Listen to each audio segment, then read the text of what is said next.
So, hi everyone. I'm Jessica, and I'm gonna be the host today, if I can say. So, I'm part of the ACW team. I would like to welcome you all to this monthly ACW CIPR International joint webinar. And so, the topic of today's session is best practices for managing Pan-African PR campaign. So just to give you a little bit of background of our organization. So ACW is a network of communication professional looking to impact the current narrative on Africa. We host a series of conferences, workshops, and webinars throughout the year. And we also host an annual event. This year event will take place between the 24th and the 28th of May. And we'll be sharing more information with you soon. Regarding CIPR, so CIPR is a professional body for public relation practitioners based in the UK with nearly 10,000 members around the world. So yeah, I have to tell CIPR members that you can claim 5 CPD points for attending this session. So I hope it will help you. And then, so yeah, I think we will be able to start pretty soon. There will be a Q&A after the presentation from the speakers. So you can just write your questions and comments in the chat section. And now I think I can introduce you to our speakers tonight. So the first speaker is Samuel Bekele. So Samuel is the founder and CEO of Spotlight Communication and Marketing, which is Ethiopia's fastest growing and full service public relation agency. Then we will have Dana. Dana, who is Dana Al-Mubaidin Adnani, who is the founder and CEO of DA Buzz Consulting, a public relation firm for specialized in media and crisis management. And so Dana has a more than 20-year experience working in corporate affairs in the Arab world and also in the Africa region. And the last speaker for tonight will be Stephen Shepperson-Smith, who is Vodafone Group's first PR lead for Africa. And yeah, he's charged with raising the profile of the portfolio of telecom brands, including Vodacom, Safaricom, and projects like M-Pesa. So I hope you're gonna enjoy tonight's session. And I will let our first speaker start then. So Samuel, you're up. Hi, everyone. We are having a little bit of an internet connection. Please let me know if you have difficulty listening, but I'll try to be as quick as possible. It's one of those days in our country in terms of internet connection in our place. So my name is Sammy from Spotlight Communications and Marketing. Thank you so much, everyone, for joining in, and thank you so much for the invitation, ACW. I see some faces and names from the ACW community that I'm familiar with. Thank you so much for this great opportunity. I'd like to share my slide real quick. I have a little less than 10 minutes.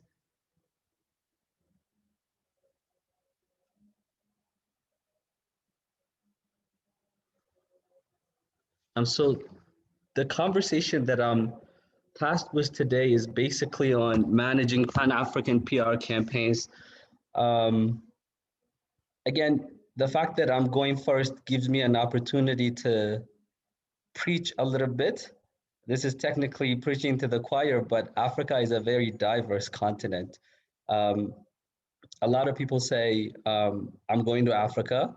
It's a wide, diverse continent, and Africa is a continent and not a country, obviously. Again, I'm preaching to the choir because everybody in the ACW community and beyond knows that. So the perception of Africa as one psychological makeup, one psychographic and demographic description is a very huge misconception when it comes to running a Pan-African campaign. Um, Africa is extremely diverse in terms of language. A lot of people, when they think of Africa, for example, they think of Francophone Africa and Anglophone Africa. But I specialize in East Africa communication, so it's a very diverse part of the continent of Africa. For example, in Ethiopia, a country that's never been colonized, if you want to run of 100, more than 120 million population, majority of which are extremely young. So local communication and local language is at the center of every single communication when you run a campaign in this country. So we have to be really considerate about the language, the religion.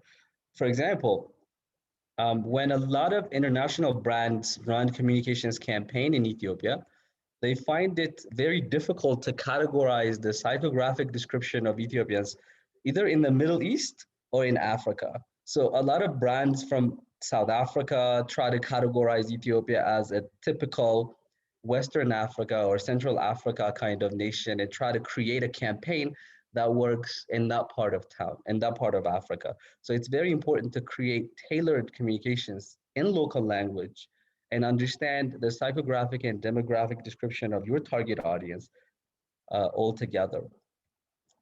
I think I might have seen Uzo, who's a member of the ACW community. And today I wanted to take an opportunity to talk about a campaign that we recently run together with Uzo. It's actually a campaign that's already in the process for DGDEF, for European Union in Brussels. So the European Union wanted to create an awareness, especially among the youth in Ethiopia and in 7 different African countries, that it's a reliable partner and economic development partner for the continent of Africa.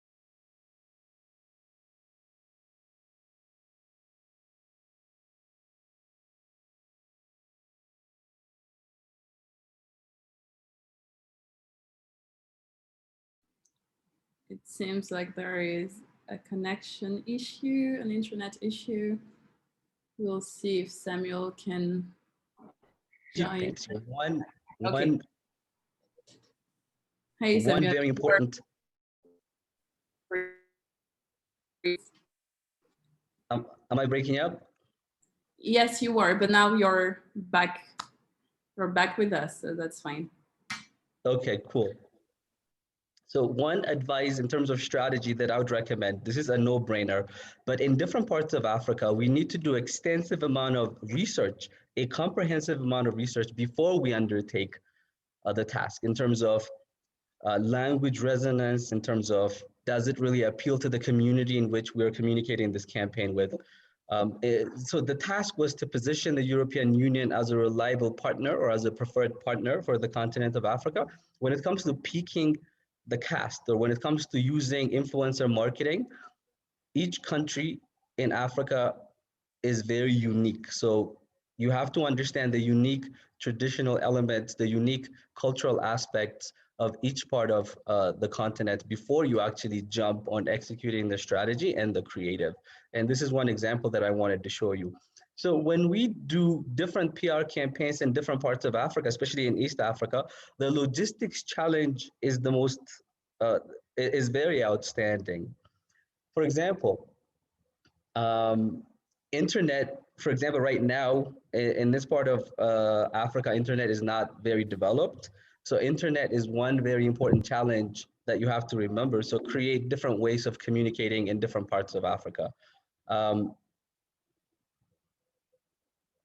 Um, it's very critical to understand your target audience in order to run a very incredible Pan-African campaign and create a unit of team that represents each country separately so that you can integrate in the end. So the idea is create a unique campaign in each country and then integrate it all together when you want to run a Pan-African campaign.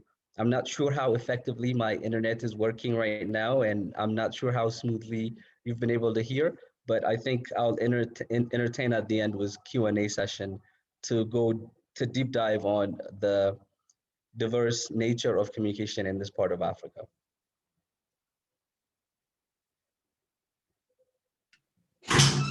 Okay. Thank you. Thank you. So we're gonna move to the next speaker. So Dana, are you ready? Do you have your presentation ready? Unmute. Hello, everyone. Thank you, Jessica. Thank you, Samantha, for the opportunity and for all the participants who joined to listen and discuss Africa communication and PR campaigns, challenges, opportunities, and some tips and maybe advice for those who are planning or thinking about doing a PR campaign in this continent, in this amazing continent. I enjoyed, Samuel, your presentation, very interesting. It's one country on my to visit list, and I hope I can make it post-COVID and I come and visit you and visit the rest of the African markets that I have not ticked so far. So let me try to share my screen. And for the audience who probably don't know me, as Jessica introduced me, I've been in corporate communication world and public affairs and media for the last year, but always on the client side. Recently I launched my consulting business, so it's very interesting to look at these challenges from a different, on the other side. And today we can give two perspectives, since we have Steve and we have Samuel and the rest of the audiences also who can contribute with experiences.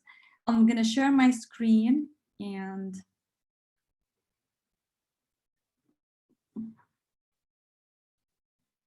can you see, Jessica? Can you confirm? Yes, that's fine. Okay, excellent. Today, Samantha and team asked me to talk about managing African campaign, but I'll specifically focus on the North Africa. This is where I've been based for 14, 15 years. And despite the fact that I worked across all Africa and Middle East, but I think this is quite interesting because of this part of the continent and with the communication sector in general. So as I just introduced me, I'm managing Dabas, which is a consulting agency, and we specialized in strategy, in media training, public speaking, crisis management, anything related to the communication and marketing communication world. And I'm not going to preach, as you mentioned, Samuel, this is the, all the believers with us today. But for any campaign, not particularly only to Africa, but in general, we have to, really go through the, sorry. We have to, I'm trying to get the screen. Yeah, so we have to really follow the steps that we usually all do. So we always think about, doing the research and analysis. For me, this is a huge step, and it's most important for this continent, because as Samuel mentioned, we sometimes mistake the market as a one size fits all, knowing that Morocco is completely different from South Africa, or Nigeria from Senegal, or Egypt or Sudan from sub-Saharan markets. So research and analysis is quite important step. And of course, followed by putting a strategy or developing that strategy that fits that market, fits this particular product, this particular service, this particular company. And the step afterwards is the implementation plan.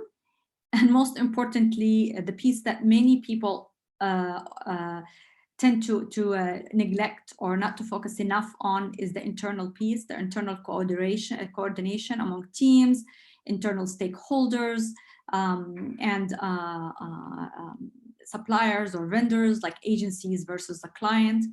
And of course, looking or preparing for any challenges on the way, preparing for issues or concerns that can escalate and become a crisis and cripple your campaign. And the last part, which is of course the important one, is the market implementation, followed by evaluation and monitoring. So it applies to all the markets, as I said, but these elements, need to be done market to market or based on the specialty of each media landscape and each market. I'm trying to go down. Yeah. So as I mentioned earlier, the most important piece for me is the research, media analysis and the audit, if we can afford it and if we can have the time to do it, is quite important.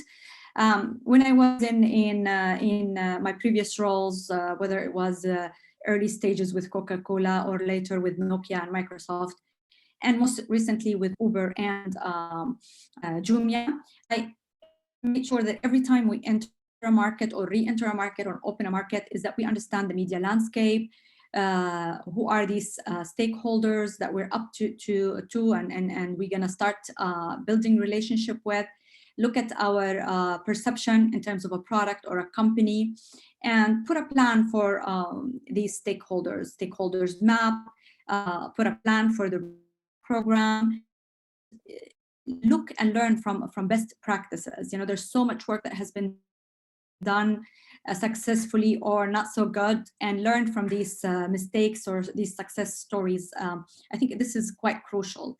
And there are so many other tips and techniques I looked at and what is an effective way of running a PR campaign.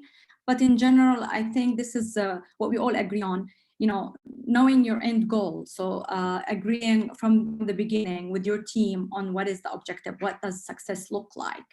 And my favorite piece of advice always is think local. So like what Samuel has said, we should not believe or think that a plan that we launched and managed successfully in Morocco or in Ghana would fit and work for Ethiopians or would be appealing for the media in Ethiopia. Another important piece or tip for running an effective campaign is partnering with local players. Let it be a big corporate or a small company. When we were with Uber, we worked a lot with local fleet managers, with local payment platforms, with local HR development providers. And these are not only will help you with the experience and building this knowledge or market knowledge, but also help you gain more traction for your campaign or for your story. So a recent example would be running, one of my clients is Glovo, and we partnered with Visa for launching a Ramadan campaign, a PR campaign. And of course, with the reach of Visa and their media relations, it's a win-win scenario for everyone. I also always recommend for my clients and for the company I worked for is looking at the local event calendar. So it's not the big, let's say, PR magnets, the Christmas, the Easter, the Ramadan, the Eid al-Adha, but we also look at smaller events like Independence Day or the Green March of Morocco or the Farah Night, parade that took place last week, and try to connect and build on these local events. So whether I was at the client side with Uber, with Jumia, with Microsoft, I used to have a calendar in my PR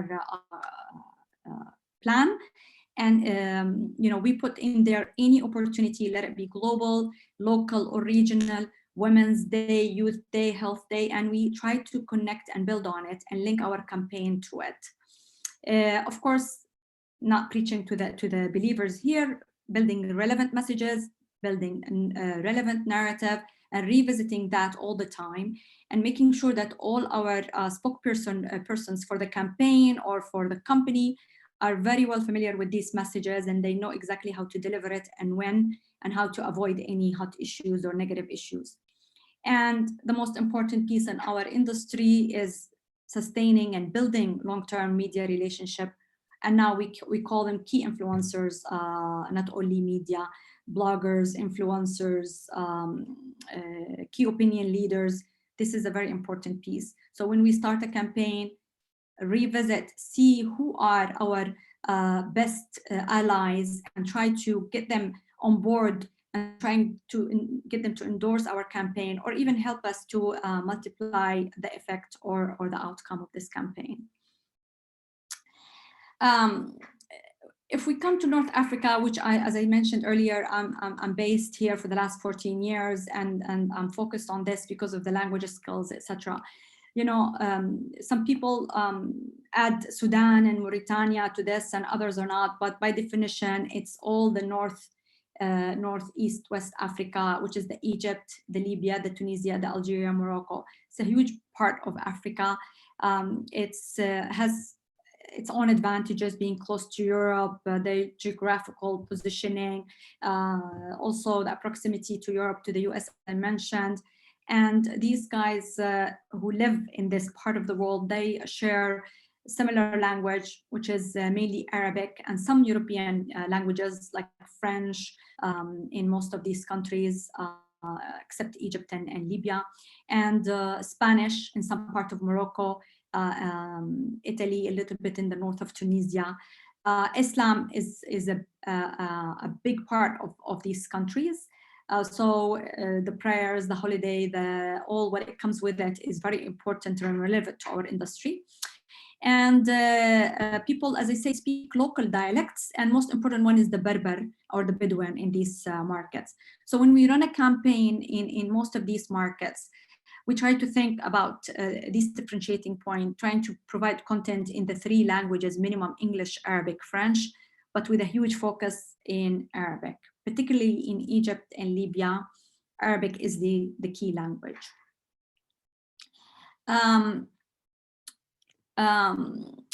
I wanted to use an example from a recent campaign, and the most fresh one in my mind is when I was at Jumia. And this is a campaign we launched in a very short time. It was, you know, about the time when we got hit by the global pandemic, COVID 2019. I was in south of Spain, and I called my boss and I said, it's looking bad. We see that this is hitting Europe and it's going to come. And I'm not going to say who from my bosses challenged that. And he said, no, you know, you don't know Africa. This is never going to come to us. It will never affect us. We survived malaria, typhoid, we survived AIDS. This is just a small flu. We're not Spain, we're not Europe, we're not US. This is not coming. So luckily, we had some of my colleagues and other people who believed that no, we should be ready. It will not, if it will not hurt, it will help. So we start thinking about a small PR campaign that we eventually had to really build on it and expand it right away. So it's a small initiative. We called it the Jumia Hero. We built on the fact that we needed to push for our license to operate and to continue to operate in this pandemic during lockdown. Many of the countries closed down, people could not go out. So we pushed for this license to operate by positioning the Jumia delivery team and people as the heroes who are helping people who are locked down and in need of reaching or obtaining or maintaining the cities moving and getting their orders at the comfort of their homes and in the safety mood. So we build on this message. I'm not sure if some of you have seen it or not. We also build on, you know, as I mentioned earlier, we partnered with local partners, let it be private sector like MasterCard and Visa for cashless payment. We partnered with government. Some of these countries were in need for these essentials like the masks and the sanitizers and all that. So we partnered with government like Nigeria and Senegal and Egypt.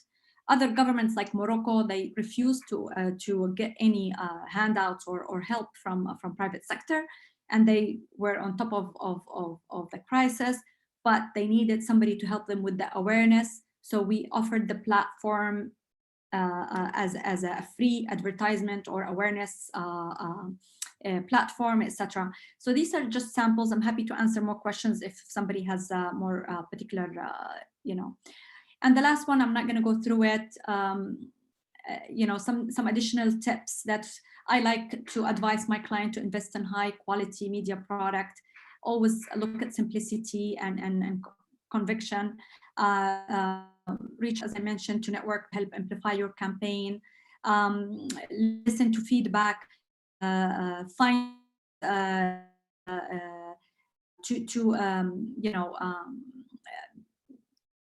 engage your stakeholders and external target groups to multiplicate the effect or the outcome of the campaign, and invite everybody to help you and support you in simple ways. So this is more or less, I think I went over my time, but thank you very much for listening, and I'm happy to take any additional questions at the end. Jessica, over to you. Thank you, Dana. So it was a very interesting presentation.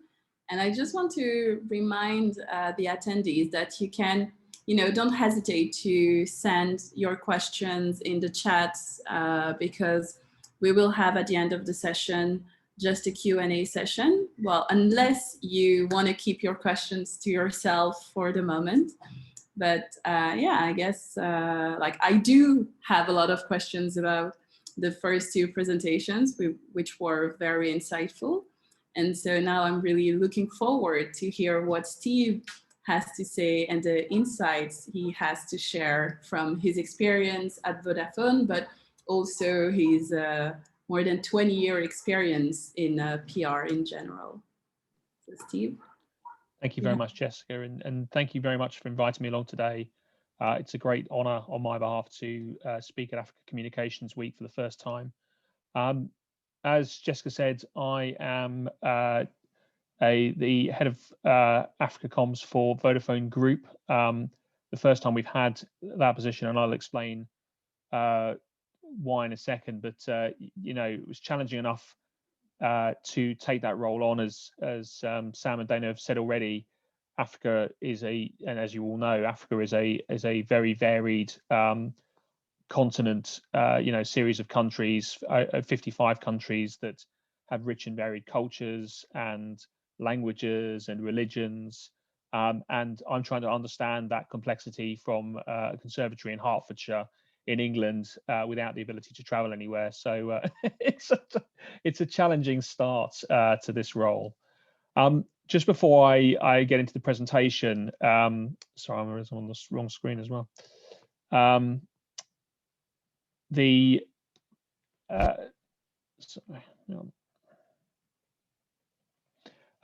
also want to say I'm also here representing the Chartered Institute of Public Relations, which is a the world's only chartered PR organization. So I'm a chartered PR practitioner myself, and hopefully Samantha will share something in the chat about that. But I just wanted to make sure I had sound there for the later on. But we're super keen to have more people from Africa involved in that. I think it would really strengthen our organisation as well. And I hope many of the people on this call will go on to be chartered at some point in the future. So let me talk about managing Pan-African PR campaigns and tell you a little bit about Vodafone Group in Africa.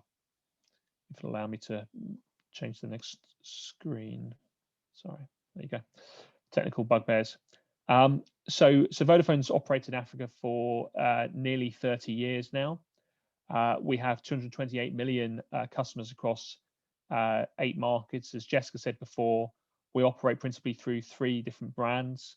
The Vodafone brand, which we have in Ghana and Egypt. The Vodacom brand, which I'm sure many of you are familiar with, that operates in 8 markets. 5 markets, and Safaricom in Kenya as well. We also are very proud to have created M-Pesa, which is managed out of Kenya. Was started there. That's Africa's most popular financial technology platform. Processes over a billion, more than that, sorry, over 21 billion transactions per annum, and employs tens of thousands of people as agents as well. So something that Kenya is very proud of, but now operates in seven markets. And the reason I call M-Pesa out is it's really key to what I'm going to mention later on, which is it was an innovation that has started in Africa, but is very much world leading in terms of what we're providing there, and that gives our African customers more facility than perhaps we have in many of our developed markets. So a real sign to us early on in our development that we can develop things in Africa that then become the best practice for other parts of the world. And it wasn't always a transfer from developed markets to developing markets. Just for completion, we also have Vodafone Global Enterprise, that is our business operation that helps multinationals to trade into Africa. And we're very proud of our Vodafone and Vodacom foundations that operate across the continent as well. And they do a range of different things, but that including donating over 10 million euros or 74 million rand in cash and in kind donations during the pandemic in the last year alone. So a very important part of supporting the communities in which we operate. Before I talk about the strategy we've put together, I want to talk about the kind of the overarching way in which we look at comms for all of the markets we do globally. The other job that I do, one of the other jobs I do, apart from managing our comms in Africa, is I lead reputation management for Vodafone across the group. So we manage and measure reputation in all of the 23 markets in which we operate. And we use reputation really as our North Star for how we're performing as an external affairs department. We have a clear target as external affairs, which is to move the public policy environment. So Vodafone as a telco is a highly regulated organization, same as other telecom companies, but that puts a cost burden on our company, which is a high proportion of our profit, our earnings before interest, tax depreciation and amortization, EBITDA, which is a phrase that some of the corporate communications colleagues amongst you might be familiar with. So we're trying to sort of release that cost burden as our sort of output ultimately.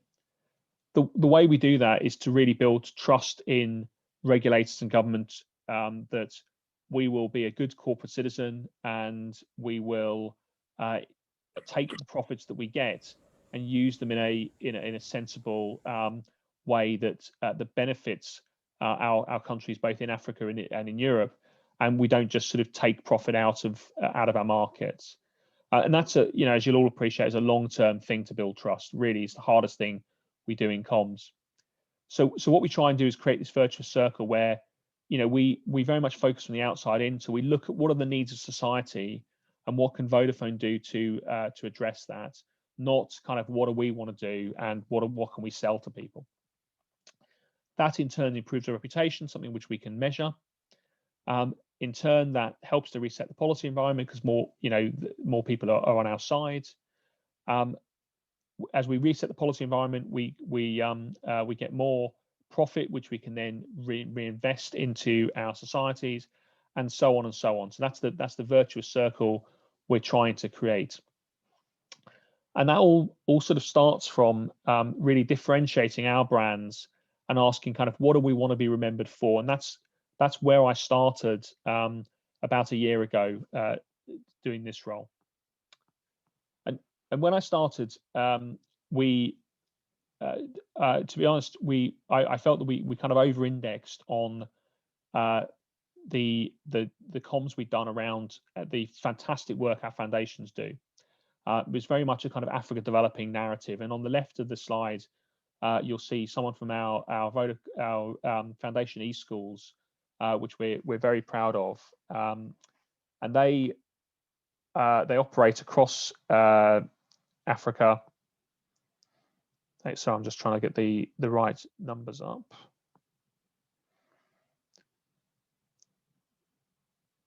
Oops. Okay.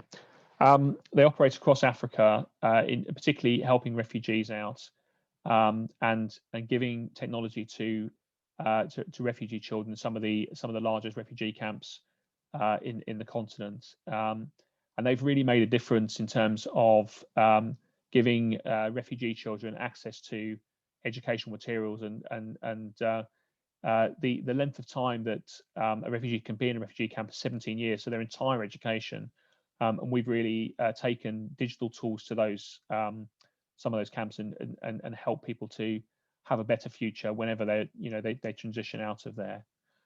We've then developed that into a commercial product off the back of what was originally a foundation project, but then the profits from those commercial projects then go back into the original project. So again, it's a virtuous circle and not something that we're just trying to make money out of. We're very committed and serious and long-term supporters of that. But as good as that is, on the right-hand side is a different way of presenting the work we do with African countries. And this is, as many of you will recognize, Kenenisa Bekele, who is an Ethiopian marathon runner, one of the most successful athletes in African history.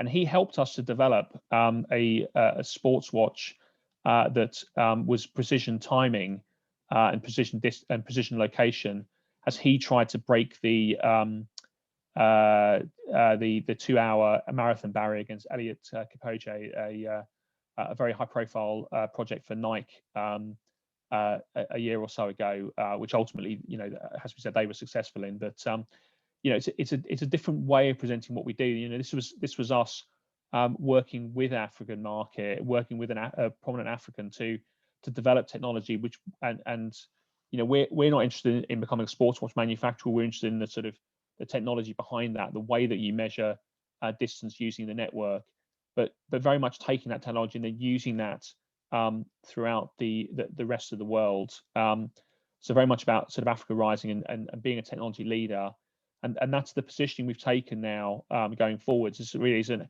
to want to be an African technology leader, and that's important because we want to elevate Vodafone from being seen just as a utility, as a telecoms utility, and for our audiences to focus on the fact that we're building on the network platforms we have to create technology like the sports watch, but like educational products, like agricultural products that have a much bigger benefit both in our African markets as they digitize, as they create digital societies, but also beyond there, creating jobs, creating opportunities, and creating a new narrative for these markets. So now to go into sort of more the tactical way of the way we approach this, and this very much dovetails with what Sam and Dana have said already, and what you will all know, which is that we can't have a one-size-fits-all approach to Africa. So the first thing that I did was we brought together an Africa comms network. Zoom meeting. With the very, very good people. Sorry, perhaps go on mute. With the very, very good people who are already working across African markets. I think Jacqueline Mataru is here today, who's our comms lead in Tanzania. Fantastic comms professionals we already had in place. So my first job was really to listen to them, to understand what they're doing locally and regionally, and to not step on their toes fundamentally. So we want to create separate audiences for Vodafone Group that we're going to be differentiated from what we're already doing with Vodacom Group, with Safaricom Group, with their individual African markets. And we hold the relationships with organizations like the United Nations, the World Bank, some political organizations like that we want to then work with us to invest in Africa to help to achieve goals that are going to be beneficial for our businesses, but also much more broadly, helping to invest in fiber broadband, for example. So we wanted to work with the markets, but to then to work on campaigns which would also get the attention of these international stakeholders and to encourage them to partner with us in making better digital societies within Africa. The other key group, particularly for me, working corporate communications, is shareholders. We wanted them to recognise that Vodacom alone is the second biggest market that we have in Vodafone Group, and that's perhaps not got the recognition for how successful a business we have in Africa, and that's something we want to change over time. We want them to really recognise how brilliant the work is that we're already doing in Africa. We want to amplify that and really get international recognition for things like M-Pesa, which is, as I say, really world leading. So whilst we do look at the diversity of Africa, we wanted to create a wrap around that, which we did with a campaign called Africa.Connected, and that's something we're running kind of across Africa. It gives an international wrapper for those international organisations, but also looks different in each African market. And my colleagues in the campaigns team have worked very closely with colleagues from each of the African markets to adapt to the needs there. And that's something that the CEOs from individual markets are localizing, but also that will have a recognition for those people looking at us regionally or internationally. And one of the big challenges within Vodafone as a whole, when you've got nearly 100,000 people, is that we've got so many different stories to tell, and lots of people want to tell things all the time. So the other thing that I did very early on was to create theme pillars, so that we're not kind of just trying to tell everything all the time, but that we're really focusing on some of the areas I've talked to you about already. You know, the work we're doing in education, the work we're doing in agriculture, the work we're doing in financial services. And so we've got a calendar, an annual calendar, and what we're trying to do is create sort of theme months. So the plan, at least, is that we would have a sort of set piece announcement per month, and then with the Africa.Connected branding, we would talk about some of the things we do around that historically as well. So, for example, we've just announced in the last couple of days that we're making a major contribution to support Africa to buy vaccines and to manage the cold chain to deliver those vaccines to people. We're utilising a product that we've got called M-Vaccination that will really help to with the effective rollout of vaccines across the continent. We're working in partnership with the African Union. So that's our set piece announcement for this month. But around that, hopefully on social media, you'll see a lot of comms around the other things we do in health. So it really looks much more joined up than otherwise. But those, you know, those individual projects are different market to market because it's not a one size fits all approach. Finally, on channels, we're using existing earned, shared, and owned channels, but we've created new ones as well. And one of the ones I wanted to mention was Everything Africa. Again, when I came to this job, there wasn't a single place that colleagues could go who were interested in Africa. So both people who work in Africa, but are interested in Africa from across our group, to understand what we were doing there and to share that. So we've now got a channel on Facebook Workplace that's got 19,000 people involved. And that's a great place both for us to mine stories, to look for new content, but also to get colleagues who are as passionate as we are about the great work, sharing the great work we do in Africa, to really amplify the stories we've got. I'd like to finish by just showing you a video, and hopefully you'll see in this where we've got to so far and some of the things that I've been talking about over the last 10 minutes coming out.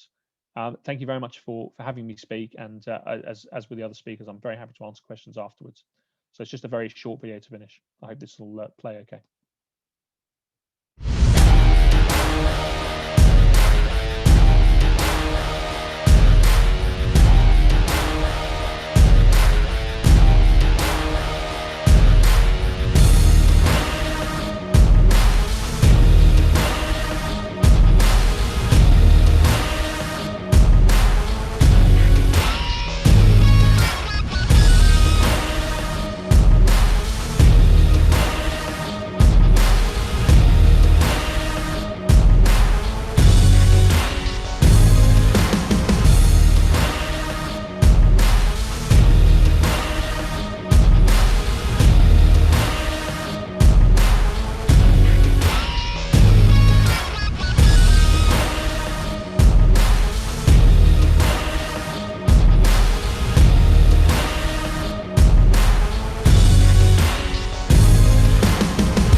Thanks very much for listening. Thank you, Steve, and big thanks to Samuel and Dana as well for your presentation. They've been very interesting. I know that myself, I learned a few things tonight, and I do hope that the attendees also will manage to get a few tips that they will be able to apply in their daily job as well. And so now I'm more than happy to pass on the stage to Samantha, who is member of the CIPR International Committee and also founder of the CIPR network in Mauritius. And she will be moderating the Q&A tonight. So thank you all. Thank you, Jessica, for the great introduction, and thanks to Steve for the presentation on Vodafone just now. I think it's great to see how much work Vodafone is doing on the continent, and also as well to see the work on the vaccines, which is obviously crucial for Africa just now. So let's start then with some of the questions. We've already got a question from Pravin, which I think we'll hand over to Sam if he's able to answer. So the question is, I will be running a campaign soon. Should I develop target messages and a tagline for each language? So Sam, since you were talking a lot about the different dialects in East Africa in particular, maybe you could tell us a few words on that front. Thank you so much, Samantha. Thank you so much for the wonderful presentation, Steve and Dana. I hope Vodafone will come to the Ethiopian very soon, so I don't have a lot of internet problems. So Steve, we'll be waiting for you guys here. So to answer that question briefly, you don't have to create tailored or bespoke tagline or copy for each market. What you can do is sometimes when you create a tagline in English or in French, and then you're going to try to adapt to different countries, to local dialects, you just have to be careful that you're not lost in translation. For example, in Ethiopia, there's over 80 different languages, and in Nigeria, everybody knows how many languages there are. It's like one of the largest in Africa. So what you want to do is, in Ethiopia, there's the official language, but if you want to run a campaign in the regional part of the country, you're going to have to use local dialect, you're going to have to use local language. So as long as you're not lost in translation in terms of messaging, then you're good. So you have to do a lot of, I saw a question about research, so you have to do a lot of focus group discussion, see if it resonates with your target audience, both in terms of demographics and psychographic description of your target audience, but you don't have to create a tailored tagline for each country, but you just have to make sure you have a message that resonates. For example, I like to give you one example. In Ethiopia, when Guinness was introduced to this market, it obviously failed. Made of black was not going to be the tagline that they're going to use. In Ethiopia, if you use anything associated with black, you're doomed, right? So, but the original idea when the campaign managers from Ghana were trying to implement made of black, we resisted at the beginning, but the focus group discussion said it all. It was 100% no. I've never seen a focus group discussion where it was 100% no, right? And then they came up with a dialect that goes along the line of being bold, right? Black is bold. So standing out, being strong, being bold, right? Which was totally different from any African market from made of more or made of black. So you don't have to create a tailored campaign. Just make sure it resonates with your target audience specifically. Yeah, thank you, Samantha.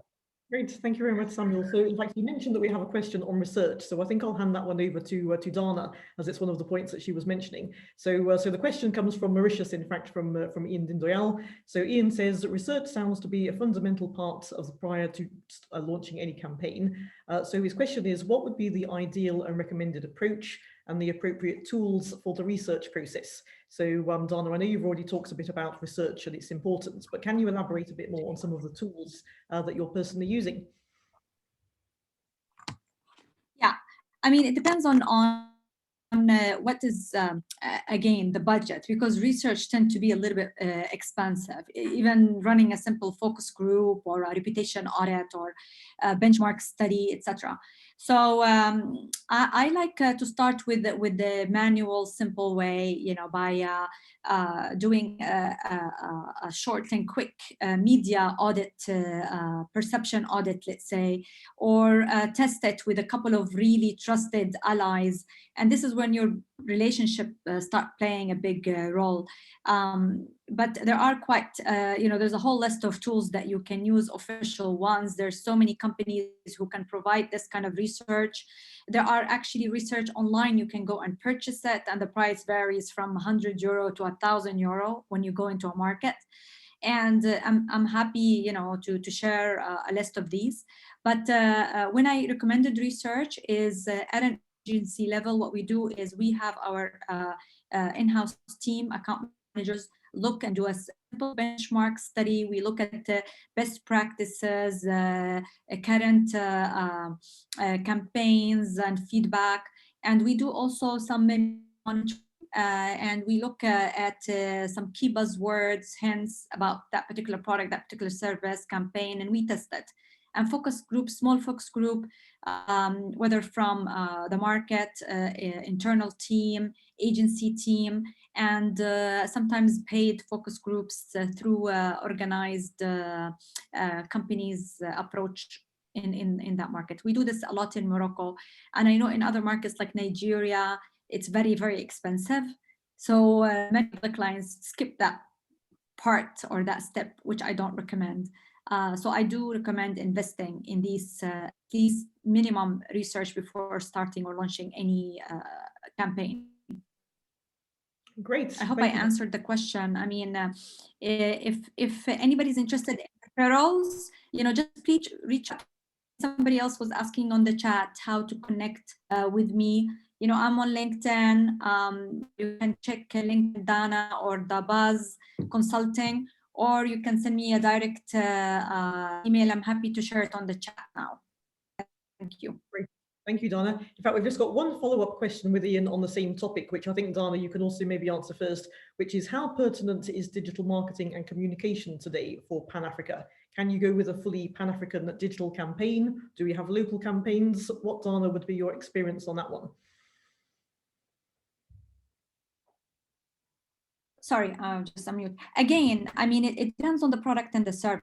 Some things you run them. For example, the Jumia Hero, we were able to launch this across all markets. It's relevant, the timing was perfect. Now, in the implementation piece, it would be different. Some of the elements were more specific for Nigeria because, as I said, there were donation, government collaboration, etc. And lockdown was not as strict as Morocco. In Morocco, we could not, and even if we had some government, let's say, initiatives, we could not communicate openly about it. And we had a very strict lockdown, so we do minimum stuff, and we cannot claim, the credit of keeping the cities moving, etc. So yes, the answer is yes, but my recommendation is always tailor it. So the overall umbrella theme can be applicable, but mind the specificity of the specific challenge in each market. Another advice is look at hashtags. Sometimes some of these, because of the language restriction, because of the themes that we use are not applicable. So going to the first question that Samuel had answered, I tend to have variation. So if we have a hashtag for English, French, another local language, or maybe a couple of hashtags that are applicable to that campaign. So I'm sorry, we cannot say yes, it can work or cannot. It depends on case by case, depending on the theme and on the target audience. And the last thing I would say also, we see a lot of cross countries and cross-cultural exchange recently with the globalization and the digital movement and the evolution of the digital media. So this is, it has its pros and cons. And the pros is, when you are digital, you don't have to invest market by market, you will have a spillover and you will have the snowball effect. So if we can think regionally or think globally, it's great. So keep that in mind when you plan a campaign, because if it works well, the whole world will know about it. If it doesn't work well, more people will know about it. So I'm afraid there's nothing local or not Pan-African or not regional anymore. Assume that the rest of the world will hear about it, or rest of Africa. That's very true. Thank you, Dana, for that. So now we come to a question which actually specifically relates to telcos. So I'm going to start with Steve on this one. So the question comes from Kwame. He says, one of the challenges I observed in a previous role with a telco was that there were occasions where initiatives from the group office were literally pushed down on the operational companies in a way which showed little insight about what was happening on the local ground. So, so Steve, you're obviously like far away from Africa currently, unfortunately. But I mean, how can this kind of thing be avoided? A sort of diktats from on high, and without understanding of those on the ground. I mean, what would you personally do to try and avoid this kind of problem? Thanks, Kwame, for the question. And I was delighted to just check you out on LinkedIn and see that it wasn't us that you worked for, which is, you know, good start. So you're 100% right with the challenge. I think, and you know, I've worked in global comms roles for about 10 years now, and you know, whether you're working in the Caribbean or Australia or Europe or Africa, it's the same challenge with working with group and with local markets. I think you're working in Ghana, where we've got a particularly strong team, and you know, it's important for us, therefore, that Africa Comms network, which we've created, to use that to share and to listen to what the local teams are doing. So, you know, there are areas of common concern, things that we can work on together, and there's things that we trust our local teams to get on with and to manage for themselves. And we've created and we've agreed on an escalation matrix, and you know what each of us is accountable for. We've created and agreed on a shared a calendar, and you know, that collegiate approach I think is incredibly important.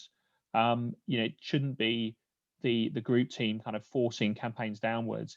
It's got to really come from the bottom up and to be something that everyone agrees on. Otherwise, it can't be effective.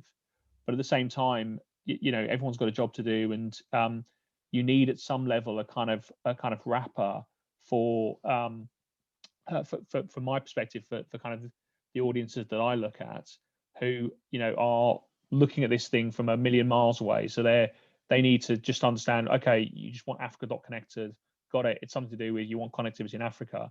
As that boils down to someone like Ghana, you know, that's a much more specific ask that's tailored to the needs in your country, and you know the relationships which our business has locally, and the partners they want to work with locally. So it's about having a framework that's flexible, but really working together, because I think that, you know, you could just do everything purely local, but then, you know, the challenge is getting cut through. So just to be slightly controversial, I'd slightly disagree with Dana last point about kind of everything going viral. I think that's there's a key point there, that it's very hard to keep things very narrowband now, but at the same time there's so much comms going on, you know, it's super hard to get real cut through for a message.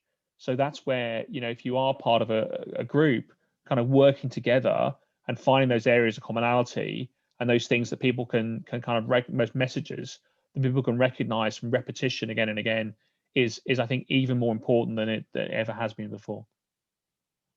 Great, thank you, Steve, for your insights there. So we also have a question from Shruti, so I'm going to hand this one over to Sam. So the question is, what are the Pan-African PR trends that we need to look out for? And also, how can we use social media to impress and redefine the traditional media landscape, particularly in this particularly challenging and more digital than ever time that we're now living through? Sam, what do you think on that one? I think a lot of traditional PR agencies are incorporating digital marketing or some sort of social media PR in their company. I know a lot of South African agencies, PR agencies, are creating a boutique digital marketing on the site, which is actually a very, very good move. Otherwise, you're going to be extremely obsolete. So for me, before I talk about the trends, I want to talk about the importance of social media versus traditional public relations agency. It seems like we are extremely comfortable with the traditional way of doing public relations, especially in this community where we own different public relations and comms agencies, and we work with major companies like Vodafone and everything. Traditional PR is going to remain relevant, but it's very important to remember how technology can completely disrupt the way we do business. So in my recommendation, it's very important for every PR agency to create a strategy where they can expand into digital marketing and digital PR. In terms of Pan-African trend, I think with the overall integration of the African continent, you guys are going to see different trade between African countries more than ever. A lot of the trade used to be between Africa and Europe, and Africa and the US and China and the UAE and other Middle Eastern countries. But over the next few years, one of my greatest expectation is going to be there's going to be a trade integration between Kenya and Ethiopia. So Kenyan manufacturers are going to find 120 million consumers. African leaders are waking up now. I know it's very late, but I know the determination of the Prime Minister here. Ethiopian manufacturers are to provide their products to Kenya first and then to the rest of the world, right? And they're creating different infrastructures in terms of road and railway infrastructures, so there will be trade between us. So one of the greatest trend in Pan-African campaign is going to be integration, right, over the next few years. So just to wrap it up a little bit, I recommend Spotlight. When we first started our public relations ventures, we started with digital marketing. 4 or 5 years ago, social media penetration in Ethiopia was not good, right? But now we had to create a vision of what's going to happen over the next few years. So if you're in Morocco or if you're in Egypt, in any part of the world, you have a PR agency and you're not expanding into digital marketing or digital PR, it's going to backfire. You won't be able to catch up quickly. Yeah. Mm-hmm. Great, thanks, Sam. In fact, I'm going to put one more question on this one, which actually comes from Ali, who says, if you're planning to run a Pan-African campaign for C-suite executives, will it be effective if we focus on English and French only, or should you also include other regional languages, could be Swahili, Arabic? What kind of recommendations would you say in terms of popular online Pan-African media?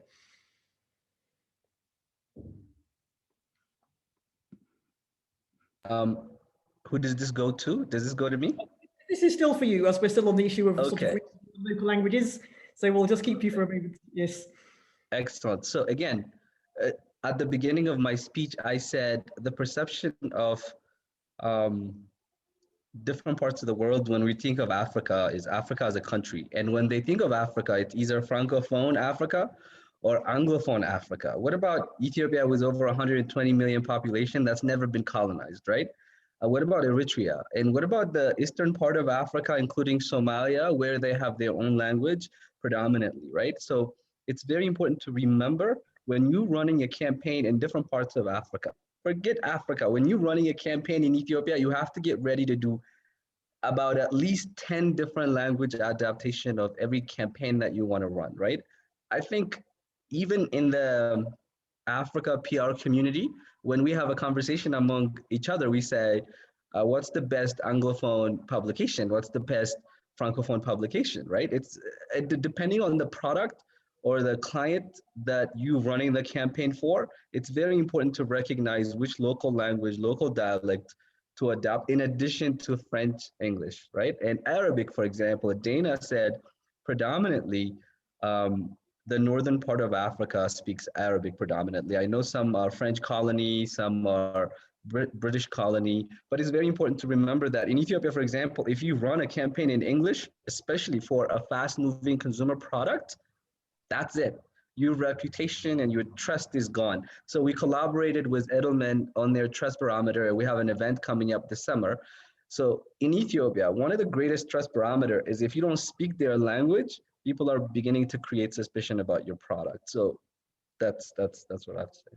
Okay, no, that's great. In fact, I used to work for Edelman for a while and also promoted the Trust Barometer. So it gets great traction everywhere. It's really a great one. So thank you, Sam, for that. We're almost out of time. We've got one question which I'll put to Dana, which is about communication strategy for a B2B company that comes from Babatunde, particularly in investment banking. I know, Dana, that you've worked in all different kind of sectors, so I don't know if you immediately... Not investment banking, but can you please, but I'm happy to take it. Can you just repeat the question, please? So again, so the question is, what communication strategy would you recommend for a B2B company? Yeah. In investment banking, but of course you've worked across B2B, Dana. Yes. So your tips. Yeah, I mean, I did work for Dow, and this was a big change from the FMCG world and the telecommunication and all that. So my advice always is building a company reputation, because even finding the right partners or the B2B channels, you map your stakeholders and you define, the tools to reach out to them. And if in my career, most of these were the government, the big businesses, etc. And now, LinkedIn is a great tool, specialized media, whether it's traditional or digital. And I see a huge opportunity in the platforms, speaking opportunities platform. So all the way from positioning the leadership of this company or the bank or the investor bankers to communicating the culture and the value of the company, etc. For this particular campaign, you need to really focus on the stakeholders and create tailored content for each stakeholder. This is not a message that is going to go to consumers about how good the product is or whatever. We need to believe, or we need to find a reason to work with this company or with this bank or with this provider. And this is usually about the culture, the values, and the ethics and the standards of this company. So, what we used to do in Dow, for example, is a focus on the government relations, the key customer relations, specialized media platforms, the proper platforms. And when it comes to digital, as I said, the right platform is not going to be Facebook, is not going to be, the popular everyday newspaper, or, we look at specialized, of course, the international one like Forbes and Times and Bloomberg and CNN and BBC, but also we look at the local ones like Bekele in Morocco or Business Today in Dubai, etc.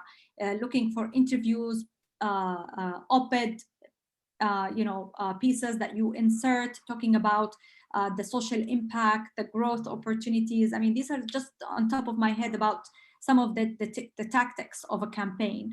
But digital today is a new thing, and even with B2B, we cannot avoid it, and we need really to focus on it.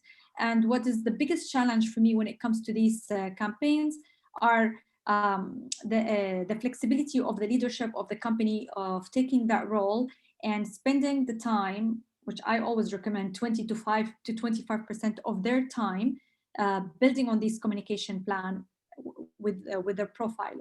So profiling this leadership is an important tool in these campaigns. Great, thank you, Dana. Well, we're almost out of time, so I'm just going to ask one last question to each of you, starting with Steve. So, so all of you have got different experiences of the Pan-African activities, but what would be the absolute one key takeaway, Steve, that we would like us to remember from this session in terms of your experience at Vodafone? I mean, if there's one single thing you need to remember when you're approaching a Pan-African campaign, what is it that you need to bear in mind, Steve? I'm going to steal the one that everyone's mentioned, which is that Africa is not a continent, it's a series of countries. So apologies, Sam, because I know that was the point you made at the beginning, but it's such a good one. I'm going to use it as my end point. And I think for me, particularly, speaking from the UK, incredibly important to work with the expertise on the ground and to really formulate a plan that collegiately works for you. Great, thank you, Steve. Dana, what do you think on this one? What would be your one key takeaway from Pan-African work? I would always, in addition to Steve's advice, is a great one, is you look at the people of Africa, how to build these network, these connections. I mean, we all aim at creating a brand recognition or a brand image, etc. But I think unless the company can show the social impact, how can we help the Africans with this product, with this service? How can we help the ecosystem, that we work on? Is very important for any campaign. Now, personally, me and for many of the clients or the people I deal with, even the media, they always look at this angle. So my only one advice is always try to find the good cause or the social impact, let's say, of this campaign, and run with it, and not focus only on the commercial side. Perfect. Thank you very much, Dana. So Sam, to round us off, what would you say is your one key tip? Yeah, so for example, I can understand how frustrating it can be when Steve is entrusted with his company to run a campaign in a country he's never been before. In that case, my advice would be for Steve to test and prove the capability, trustworthiness of the agency. And right after that, they're capable, they're trustworthy. That's all he needs to know. And right after that, he needs to be able to trust the local context and local insight, right? I have no idea how to run a campaign in the UK because I wasn't born and raised in the UK. I don't understand the psychological makeup of the people or anyone. So one thing I would recommend whenever you're running a Pan-African campaign, especially from Europe or the US or other parts of the world, is trust local insights, which is extremely important. I can understand how frustrating it could be when you're all the way back in London and you're running a campaign in the country that you've never been before. Even if you come to the market, trusting local insights is very important, besides the research. Great, thank you, Sam. In fact, Steve just clarified he has been to some African countries, but just not since taking this role. Well, hopefully, Steve, you'll soon be back out again. So that brings us to the end of the session. So thank you very much to everyone, to Steve, to Dana and Sam for sharing their insights, to Eniola and to Jessica as well from ACW. So we'll be back again with more webinars very soon, both on the CIPR International side and also with Africa Communications Week, where the actual week will be taking place in May itself. So we look forward to that. So do continue to follow us all on social media. We'll be posting more details of our events coming up soon. And thank you everyone for joining us. Have a good evening.